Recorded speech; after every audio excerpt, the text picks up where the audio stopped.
Hi Janesville, welcome to Park Place Views, brought to you by the City of Janesville and JATVMedia Services. I'm your host Molly Nolte, and I'm the Management Information Specialist in the City Manager's Office. This monthly program aims to keep Janesville residents informed by highlighting the people, places, events, and partners in the City of Janesville. On last month's episode, we talked with City Manager Mark Freitag and Finance Director Max Gagan as they walked us through the city's 2020 budget. If you're interested in viewing past episodes of Park Place Views, they're available to watch on the city's website or JATV's YouTube channel. Today, I'm really looking forward to chatting with Maggie Darr, who is the assistant to the city manager. Maggie used to host this program, but this is her first time in the other chair. Today, Maggie will be talking to us about the city's many boards, commissions, and committees. Maggie's been with the City of Janesville since July 2013. She began as a management intern, was promoted to Management Information Specialist, and in December 2017 became the assistant to the city manager. Maggie has a bachelor's degree in business administration from Truman State University and a master's in public administration from Northern Illinois University. She has over 10 years of local government and nonprofit experience and considers herself a local gov nerd. Welcome back to the studio, Maggie. Thank you, Molly. You're welcome. So thank you so much for joining us. And this is exciting because number one, you've never been on that side of the room, which is exciting. And number two, we've never talked about our city's boards, committees, and commissions on the show. So a lot of learning to do today. So why don't you just start by introducing to me to what those committees are? Sure. And our boards, commissions, and committees really play an important role in the work that the City of Janesville does. So as everyone knows, we have an elected city council that sets policy for the city, but we have here at the city, we have such diverse programs and services that we provide, and so many complex topics that the city council and those 7 members can't possibly do justice to all of the items that come up. Right. They can't possibly give all of the attention that's needed to every issue that comes up. So we have citizen boards, commissions, and committees that maybe have a little more subject matter expertise and are able to devote more time to studying complex topics and making recommendations to the City Council. So I'm actually going to list all of the ones we have and just talk a little bit about each one. So the first one is the committee that I staff, the Advisory Committee on Appointments. Mm-hmm. And what that committee does is makes recommendations to the Council President and the City Manager on appointments to committees. We have the Alcohol License Advisory Committee, and they advise the council on applications for liquor licenses and other alcohol-related policies and ordinances. The Audit Committee assists the City Council in overseeing the financial matters of the city. The Board of Review is a very specialized committee. They hold public hearings to review property assessment objections. We have the Community Development Authority, which oversees our rental assistance program, and they also oversee community development programs like housing projects. The Downtown Bid Board, or Business Improvement District Board, they're responsible for the operations of the Business Improvement District in the downtown. And then we have the Historic Commission. They review National Register nominations and promote historic preservation here in the city. The Library Board of Trustees, they set policy for the library's operations and they prepare the library's budget each year. The Parks and Rec Advisory Committee makes recommendations to the city administration and the council on matters related to parks and recreation programs. We have the Plan Commission, which is established by state statute, and they review items related to planning, zoning, and physical development here in the city. The Police and Fire Commission, they're responsible for hiring the police and fire chief, as well as approving any other appointments, and they also handle disciplinary issues within our public safety departments. We have the Sustainable Janesville Committee, which advises the City Council on matters related to environmental sustainability. The Transportation Committee, which studies transportation issues, and the Zoning Board, which reviews requests to modify the zoning ordinance. So that is a comprehensive list of all our very specialized committees. That's amazing, and I just learned a lot. That's a lot of information. So you've explained a little bit about each committee, but let's talk a little bit more about what kind of authority these committees have. So do they set policy like the City Council does? Some do and some do not. So there's quite a few of them that are really advisory only. So For instance, the Parks and Rec Advisory Committee, the Alcohol License Advisory Committee, Sustainable Janesville. These types of committees are really advisory in nature, so they dig into issues and then they make recommendations to the City Council. Then we have other committees that actually are established by state statute and actually do have some authority themselves. So committees like the Plan Commission, the Zoning Board, and then the Police and Fire Commission, for instance. Among all of these committees, who are the people who make up these bodies? Well, most of the members on these committees are just citizens. They're members of the public who have an interest in serving and are eligible to serve. Some of our committees do have special roles, so a lot of them have roles, positioned specifically for council members, so the council can serve on these committees. But then a few of them have specific positions for that type of work. For instance, the Parks and Rec Advisory Committee has a membership role that represents the ice skating community. The Alcohol License Advisory Committee has a membership role that represents the alcohol industry. So most of them are just general at-large members from the public, but a few committees have specific positions. Interesting. So these are citizen volunteers, which is pretty impressive already to consider all of these citizens, wanting to have a voice kind of in the way the city conducts business. So that's a great point. And when it comes to volunteering for a city committee, why should someone consider something like that? Well, I think really serving on a committee, that's your best way to get your feet wet and get involved a little bit with the city. Really, it depends on the committee how big of a time commitment it is. So some committees meet monthly, some meet as needed, so maybe that's only a few times a year. So that's really a good way to get your feet wet, learn what's going on without having a huge time commitment. I would say that committees generally are discussing topics that are of great public interest. And so this is a great way to stay in the know about what's going on in the community. and really it's meaningful, so you really can have impact on the policies that the council's making. So if you believe in good government, this is a great way to be involved in that process. Also, it's another opportunity to meet other people in the community. It looks great on your resume. That's, for some people that's a big boost, just showing some community involvement. So yeah, lots of benefits. Nice. And you talked a little bit about eligibility earlier. So what are there some rules about who can apply? Yes, a lot of our committees have residency requirements, and if you're interested in learning more about those residency requirements, they're all listed on our website. So some of our committees, everyone has to be a resident if you're going to serve. Some have residents must make up 70% of the board and 30% can be non-residents, so there's some rules there. There's also term limits for committees, so you can't just serve on a committee for the rest of eternity. If the term of the committee is 3 years or less, then our ordinance says that you can serve 2 consecutive terms before you have to take a year off. If the term is more than 3 years, so a 4 or 5 year term, then you can only serve 1 term without taking some time off. So that's just a matter of making sure we're getting fresh blood on those committees. And that makes sense. So what is the process and the schedule for applying? And then talk us through what happens after. Sure. Well, it's kind of confusing, and I do get a lot of phone calls from people who have applied for committees and want to know what happened next. So bear with me. There's a little bit of bureaucracy, but really the inefficiency of the process is because of the importance of the accountability and the transparency of the process, like everything we do. So first, really there's 2 kind of different processes. So first, we have regular vacancies that occur in the spring as the result of terms ending, and so anyone can begin applying for those vacancies January 1st of the calendar year. And then we give current members who can reapply because they can serve another term, we give them a few weeks to reapply for that position, so we contact them and let them know. And then we start actively recruiting for those vacancies that are going to occur in early February timeframe. And then in late March, the Advisory Committee on Appointments will hold a meeting. They review all of the applications that we've received, and they make their recommendations to the council president or city manager, depending on who has that appointment authority.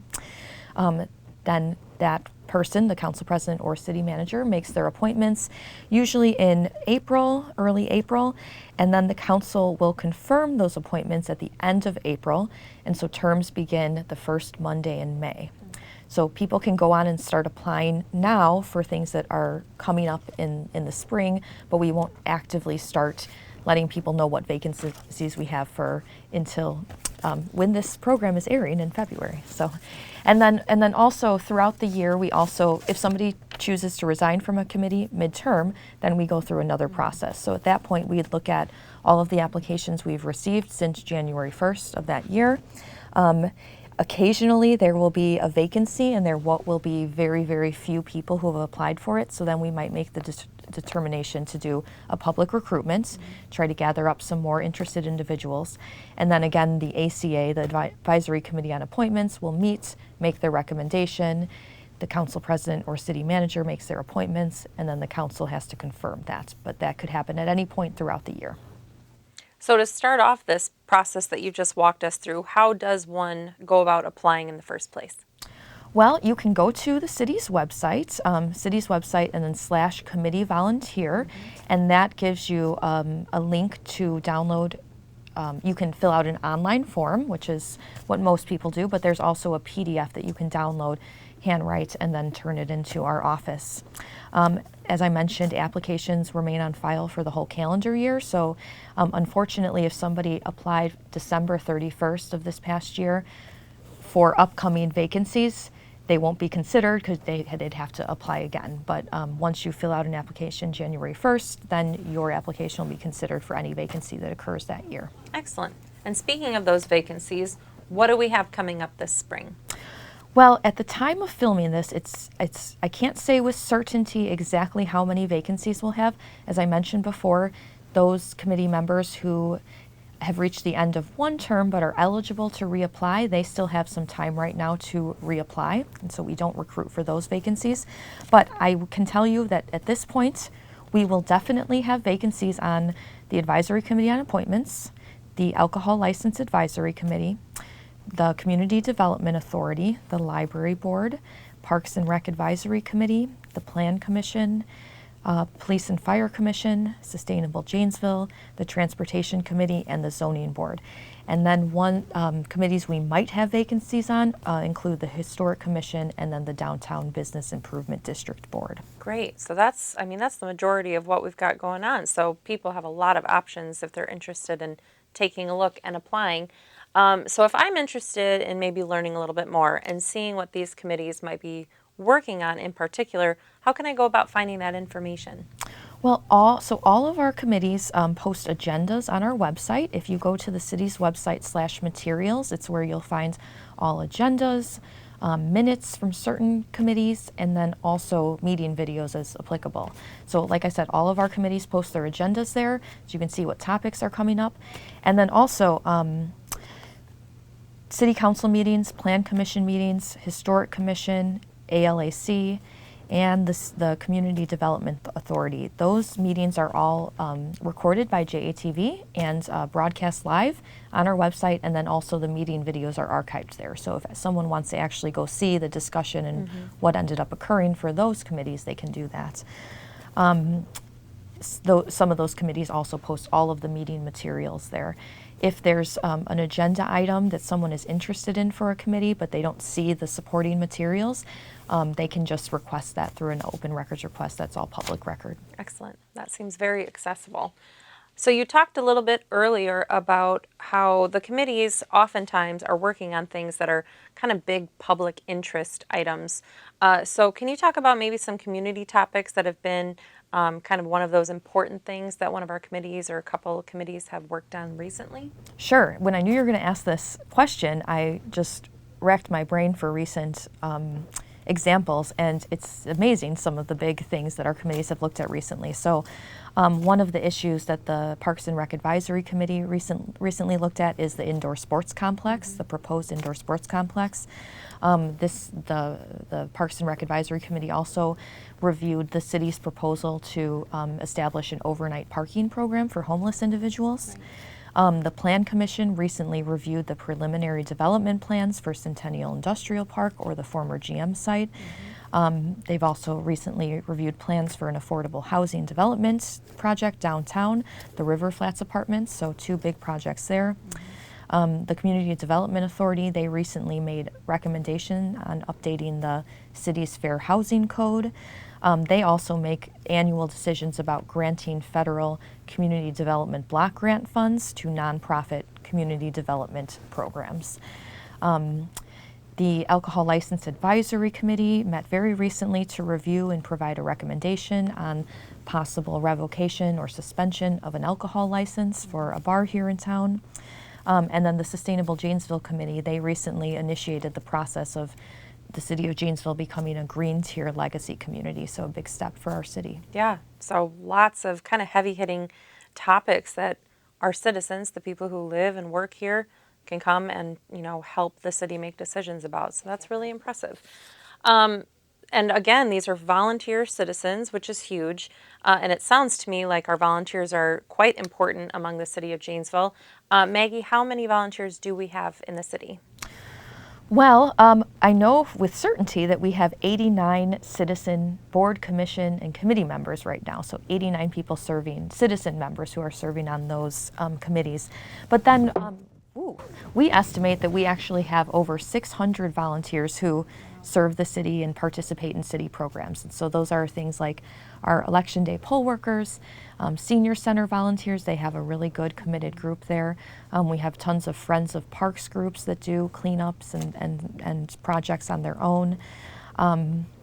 We have police and fire department volunteers, recreation program volunteers, and the list continues to go on and on. So we estimate, it's really hard to say with certainty because a lot of them are out doing their thing on their own time and they're not necessarily checking in with us, but we estimate over 600 people. That's very impressive.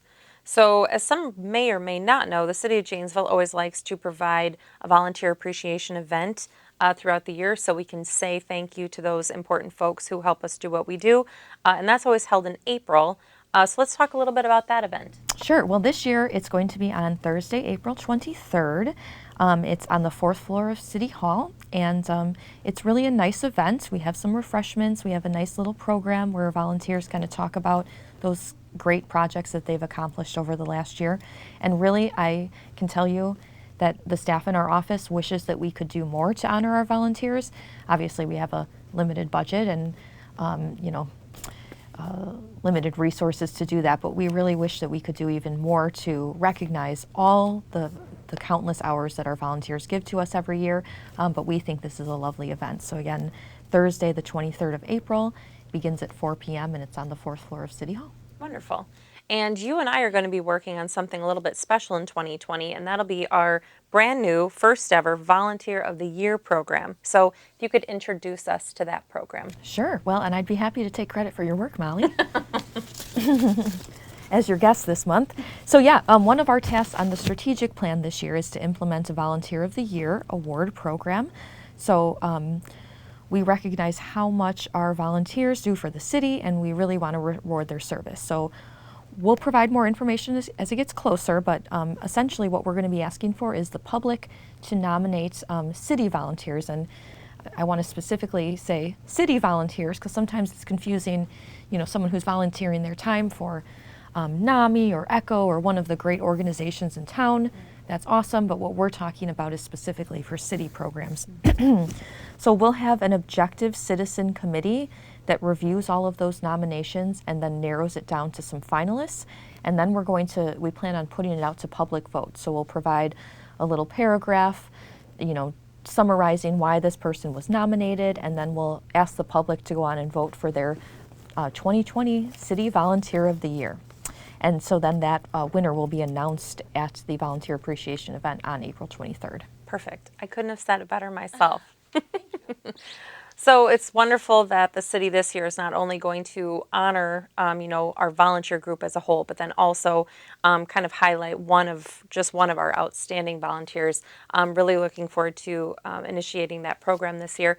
And I know that it's just very, very early in the year yet, but when can we expect, though, that nomination process to start? Well, you'll see a press release from the city, and we'll do some social media posting and everything. That will be early March. We'll announce the program and start putting out that call for nominations. And then likely early April timeframe is when people will be voting on the winner. Perfect. And you said that's a public vote, right? Correct. Fantastic. Well, Maggie, we've learned so much. I really appreciate that. Is there anything else that we've missed or anything else you want to talk about today?